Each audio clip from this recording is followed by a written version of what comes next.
can ask you here, look, there's a couple of issues I want to raise this morning. And the first one, I suppose, we all have received an email with regards to the secretarial assistance pay and conditions for ourselves, the senators. Now, currently they're earning $24,400 per year, which equates to $11.75 an hour. There was to be a meeting with the Minister for Public Expenditure in 2019, and this meeting hasn't taken place. So I'm asking the acting leader there this morning, can you please organise this meeting in relation to the secretariat's pay? Because they do certainly help each and every one of us in our work, and it's important that they get a living wage. Several councillors of this House Tuesday morning spoke about the continuous use of or extending the use of vaccine passports and limiting the number of services the unvaccinated can access.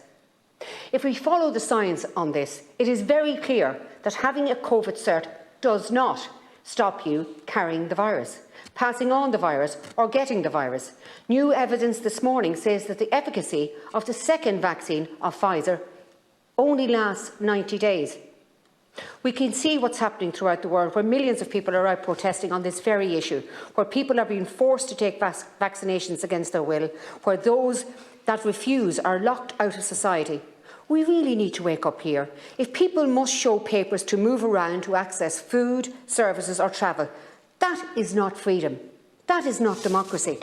I would caution those in this House to please stop the persecution of the people who for many reasons cannot get the vaccination, who may, for medical reasons, can't get the vaccination, who may have got their first vaccination and due to complications cannot get the vaccination, or simply do not want the vaccination at this early stage. The Lancet, one of the world's most prestigious medical journals, has published an article asserting that there is bullying of people that are by people that are not getting vaccinated and stigmatising the unvaccinated, and that is not justified.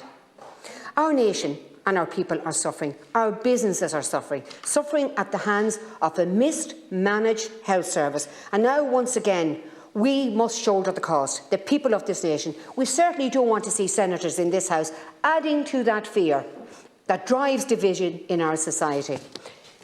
The last few minutes, I wanted to talk about the cyber crime in Ireland. There was a Grant Thornton report that 50% increase in the levels of cybercrime in 2020. Furthermore, it is estimated that cybercrime has cost the Irish economy €9.6 billion last year, an estimated astronomical increase from €630 million estimated by Grant Thornton in 2014. The attack on the HSE this year, in a combination of pressures that were already on COVID-19, left the healthcare system in anarchy, with an 80% drop in appointments level in the days after the attack, and staff struggling to cope. The effects of this have been felt in the months later. The increases in spam emails, texts and calls to the millions of our citizens since the attack surely must be a concern for us all.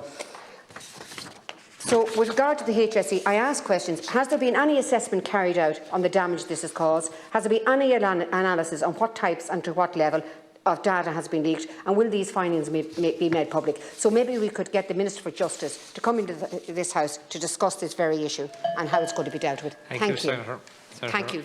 Senator Keogan talked again about the secretarial pay, the vaccines and vaccine passports and discrimination.